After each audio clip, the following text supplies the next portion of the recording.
Hi, good morning, guys. Welcome to Pandu English Academy. I am Bhagirath Godara with new video. आज हम class 7th के geography के lesson first का second video पढ़ेंगे, environment. इसके पहले हमने फर्स्ट वीडियो में एनवायरनमेंट की डेफिनेशन हमने पढ़ ली है। एनवायरनमेंट में और क्या क्या फैक्टर्स होते हैं, एनवायरनमेंट के कंपोनेंट क्या होते हैं, ह्यूमन मेड एनवायरनमेंट क्या होता है, नेचुरल एनवायरनमेंट क्या होता है, इसके बारे में पढ़ लिया है। एक अच्छा रेस्पॉन्स भी आपकी तरफ से मिला है, थैंक्स फॉर दिस। सो आज हम इसके आगे वाले पार्ट को पढ़ते हैं। सो बिना किसी देरी के हम आगे तरफ बढ़ते हैं। आगे बढ़ने से पहले मेरा निवेदन है कि वीडियो को लाइक करें, सब्सक्राइब करें, शेयर करें, कमेंट करें। आज हम पढ़ेंगे नेचुरल इन्वायरमेंट। हमने पढ़ा था नेचुरल इन्वायरमेंट और ह्यूमन मेड इन्वायरमेंट या ह्यूमन इन्वायरमेंट, दो तरह के इन्वायरमेंट थी। नेचुरल का मतलब होता है प्राकृतिक रूप से हमें क्या चीज मिलती है ना, उनको हम पढ़ेंगे। सो पढ़ते हैं। प्राकृतिक रूप से हमें लिथोस्फेयर, अब ये लिथोस्फेयर क्या है इसकी हम स्टडी करेंगे। बायोस्फेयर, हाइड्रोस्फेयर एंड एटमोस्फियर, ये चार तरह के सेक्टर होते हैं नेचुरल इन्वायरमेंट के। तो ये क्या होते हैं अभी देखते हैं। So this is the just like a universe, हमारा जो अर्थ है, पृथ्वी वो ये है। अभी इसमें देखिए लिथोस्फेयर क्या होता है। लिथोस्फेयर जो होता है, ये लिथोस्फीयर जो सोइल जो होती है, धरातल के ऊपर वाली जो मिट्टी जो हवा के साथ बह करके चली जाती है, उसके अलावा जो नीचे लेयर बचती है जो सॉफ्ट होती है, जो थोड़ी हार्ड होती है, जिसमें पेड़ पौधों की जड़ें मजबूत होती है, जिसमें मिनरल्स पाया जाता है, जिसमें वाटर पाया जाता है ना, जिसमें एग्रीकल्चर ग्रो करती है, जिसमें पेड़ पौधे लगते हैं, उसे लिथोस्फीयर कहते हैं। मैं कहूँ एटमोस्फियर, तो ये जो जिसमें एयर की कंपोनेंट्स होते हैं, एयर रहती है ना, वो गैस रहती है, वो एटमोस्फियर है। बायोस्फीयर वो होता है जिसमें जीव जंतु, इसमें देखें बायोस्फीयर कहाँ है, ये देखो, जिसमें पेड़ पौधे जीव जंतु पानी के सोर्सेज अवेलेबल है, ये बायोस्फीयर है। हाइड्रोस्फीयर, हाइड्रो का मतलब मैंने बताया था जल, तो ऐसा ऐसा स्फीयर जिसमें जल पानी रहता है, पानी से जुड़े हुए जीव जंतु प्लांट रहते हैं, है ना, वो क्या कहलाता है, हाइड्रोस्फीयर कहलाता है। इसकी हम आगे भी बहुत ही डिटेल्ड स्टडी करेंगे सभी की। सो सबसे पहले हम पढ़ते हैं लिथोस्फीयर के बारे में। लिथोस्फीयर इज द डोमेन, एक क्षेत्र होता है, दैट प्रोवाइड्स अस फॉरेस्ट, जिसमें हमें जंगल मिलते हैं, मैंने बताया था आपको, grasslands for grazing and land for agriculture and human settlement. Lithosphere के अंदर फॉरेस्ट आता है, ग्रासलैंड आता है, एग्रीकल्चर लैंड आती है, ह्यूमन सेटलमेंट आदमियों के रहने की जगह आती है। It is also source of mineral wealth, और इसके अंदर मिनरल वेल्थ भी पाई जाती है। अब ये देखिए, मान लीजिए ये धरातल है, ये लैंड एरिया है, ऊपर वाली लेयर है, इसको बोलते हैं क्रस्ट। क्या बोलते हैं? क्रस्ट। अब इसके नीचे जो ये जो है, ध्यान दें, ऊपर वाली लेयर को छोड़ करके नीचे जो एक लेयर, हार्ड लेयर होती है, जिसमें प्लांट लगते हैं, एग्रीकल्चर होती है, जिसमें मिनरल्स पाए जाते हैं, उसको क्या कहते हैं? लिथोस्फीयर कहते हैं। किसे कहते हैं? लिथोस्फीयर कहते हैं। आई थिंक आपको ये समझ में आया होगा। ऊपर वाला पार्ट क्रस्ट होता है, ये ऊपर वाला पार्ट क्रस्ट है, ये जो दिख रहा है बाउंड्री के अंदर, ये देखो यहाँ पर भी क्रस्ट है, कंटिन्यूअल क्रस्ट है, कॉन्टिनेंटल क्रस्ट है। दो तरह की क्रस्ट होती है, और कॉन्टिनेंट के ऊपर जो क्रस्ट की मोटाई ज्यादा होती है देखो, और ओशियन के अंदर क्रस्ट की मोटाई कम होती है ना। तो ये दो तरह की क्रस्ट पाई जाती है। आगे हम पढ़ते हैं। Hydrosphere, the domain of water, पानी का क्षेत्र, is referred as the hydrosphere. It comprises the various sources of water, ये पानी के विभिन्न सोर्सेज से बना होता है, जैसे कि, और different type of water bodies like river, lakes, seas, oceans, है ना। जैसे अब रिवर है, रिवर में घास फूस भी होती है, मछलियां भी होती है, जीव जंतु भी रहते हैं। ये भी लेक होता है, आसपास में घास रहता है, उसकी नमी की मात्रा रहती है। सीज है, ओशन है, ये जीव जंतु पेड़ पौधे, उसके आसपास में जितने भी एक एनवायरमेंट क्रिएट होता है, वो हाइड्रोस्फीयर के अंदर आता है। जैसे कि हम कह सकते हैं this this is hydrosphere, ocean हो गया, लेक हो गया, इसमें इवेपोरेशन होता है, प्रेसिपिटेशन होता है, रनिंग होता है, वाटर का रन ऑफ होता है। ये वाटर जो साइकिल है, पानी का इस तरह का मूवमेंट जो है, ये क्या कहलाता है? हाइड्रोस्फीयर कहलाता है। आई थिंक आपको ये भी समझ में आया होगा। आगे देखते हैं। यदि वीडियो अच्छा लगा हो तो लाइक करें, सब्सक्राइब करें, शेयर करें, कमेंट करें। मेरे इस चैनल पर क्लास 6 एंड 12 तक के एसएसटी और इंग्लिश के सभी लेसन मिलेंगे। इंग्लिश ग्रामर के कंप्लीट नोट्स बहुत ही अच्छी डेफिनेशन के साथ में मिलेंगे। इंग्लिश कंपोजिशन में application writing, story writing, letter writing, ऐसे राइटिंग, ये सब चीजें आपको मिलेगी। सो हम पढ़ते हैं atmosphere.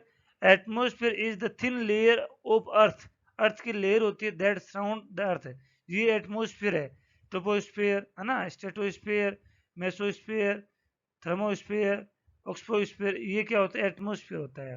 Okay, the gravitational force of the earth holds the atmosphere around it and protect us. जो एटमोस्फियर जो होता है वो एक ग्रेविटेशनल फोर्स क्रिएट करता है, एनवायरनमेंट क्रिएट करता है जो हमें प्रोटेक्ट करता है। आगे वाले लेसन के अंदर हम यही पढ़ेंगे, एटमोस्फियर के बारे में डिटेल्ड स्टडी होगी, सभी लेयर के बारे में अलग अलग स्टडी की जाएगी, कौन सी लेयर में क्या गैस होती है, ये सब कुछ आगे पढ़ाया जाएगा। सो अब रह गया biosphere, plant and animal kingdom together make biosphere और द लिविंग वर्ल्ड। प्लांट मान लीजिए और एनिमल दोनों मिल करके एक एक एनवायरनमेंट क्रिएट करते हैं, एक सोसाइटी का निर्माण करते हैं जिसे हम बायोस्फीयर कहते हैं। It is a narrow zone of earth where land, water and air contact with each other and to support life, है ना।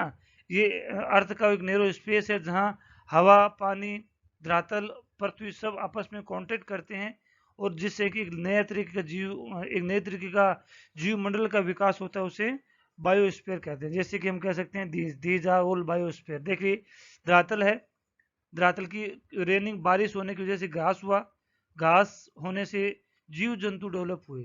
तो ये तीनों का कॉम्बिनेशन है, किसका, एटमोस्फियर, हाइड्रोस्फीयर और लिथोस्फीयर, तीनों से के कॉम्बिनेशन से बायोस्फीयर बना है। सो आई थिंक आपको ये भी समझ में आया होगा। आगे हम पढ़ते हैं इकोसिस्टम क्या होता है, देखते हैं। It is A system formed by the interaction of all living organisms with each other and with the physical and chemical factors of environment in which they live, all linked by transfer of energy and materials। Means ecosystem का, ecosystem समझिए, न तो अकेले जीव जंतु इस दुनिया में रह सकते हैं, न अकेला ह्यूमन बींग इसमें रह सकता है, और न हम बिना पेड़ पौधों की इस दुनिया में रह सकते हैं। सो जो भी चीज इस दुनिया के अंदर है, जो कुछ भी आपको दिख रहा है, वो अपना रोल प्ले कर रही है।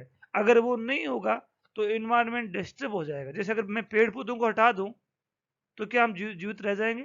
या इसमें ह्यूमन बीइंग नहीं हो तो क्या ये सही रह सकता है? या मैं कह दूं इसमें से एनिमल नहीं हो तो क्या सही रह सकता है? मैं कह दूं इसमें वाटर बिल्कुल नहीं हो, नहीं। तो इन सब का कॉम्बिनेशन जो है, इनका जो बैलेंस जो है, दैट इज इकोसिस्टम। वो क्या कहलाता है?